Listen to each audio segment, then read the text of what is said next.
올해 선거는 4년마다 있는 대통령 선거나 연방 의원들을 선출하는 중간 선거에 비해 투표율이 낮은 선거였습니다. 투표율이 높았던 2020년 대선과 2022년 중간 선거에는 여러 주의 카운티에서 수많은 부정이 발생해 소송으로 이어지기도 했습니다.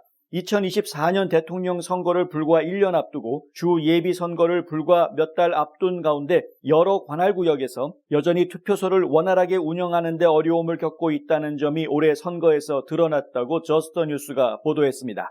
먼저 켄터키주로 가보겠습니다. 루이빌에서는 17개의 투표구에서 유권자가 투표를 위해 로그인하는 전자투표록에 문제가 발생했다고 지역방송사 WLKY가 보도했습니다. 그 결과 해당 선거구에서는 종이 명부를 사용해 유권자 서명을 받아야 했습니다. 제퍼슨 카운티의 여러 투표소들이 가스 유출 가능성으로 인해 경찰 조사가 진행되면서 오전에 30분 동안 문을 닫았습니다. 이 때문에 지역 순회법원으로부터 투표 시간을 30분 연장하라는 명령을 받았다고 WLKY가 보도했습니다.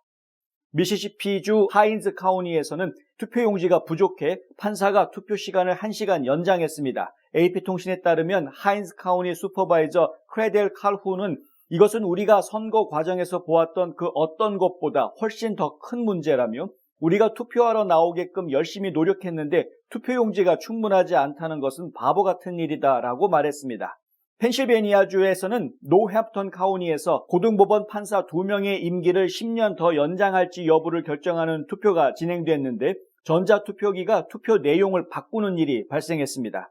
라먼트 맥클로어 노스햄프턴 카운티 행정관 사무실은 모든 투표소 직원들에게 투표소에 들어가기 전에 유권자들에게 투표 기록에 문제가 있음을 알리도록 통지했다고 밝혔습니다. 맥클로어는 또한 카운티의 300여 대의 투표기계가 모두 이 문제의 영향을 받았으며 이는 투표기계 회사 선거 시스템 및 소프트웨어의 코딩 오류로 인해 발생한 것으로 알려졌습니다.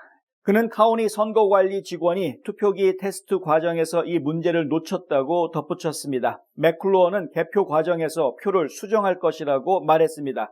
회사 대변인 카티나 그레인저는 이 문제가 사람의 실수로 인해 발생했으며 노스햄프턴 카운티에 국한되어 있고 문제가 됐던 고등법원 판사 2명의 조항에만 영향을 미쳤다고 AP통신에 말했습니다.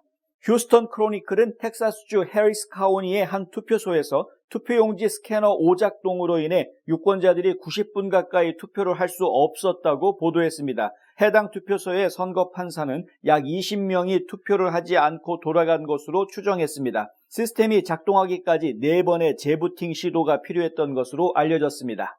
선거제도를 바로잡기 위한 입법 차원에서의 노력이 계속되고 있는 가운데 일선에서는 아직도 선거를 집행하는 과정에서 크고 작은 문제들이 끊임없이 발생하고 있습니다. 문제의 상당 부분은 투표기계와 관련돼 있다는 점 또한 많은 유권자들을 계속 불안하게 만드는 부분입니다. 뉴스앤포스트 홍성구입니다.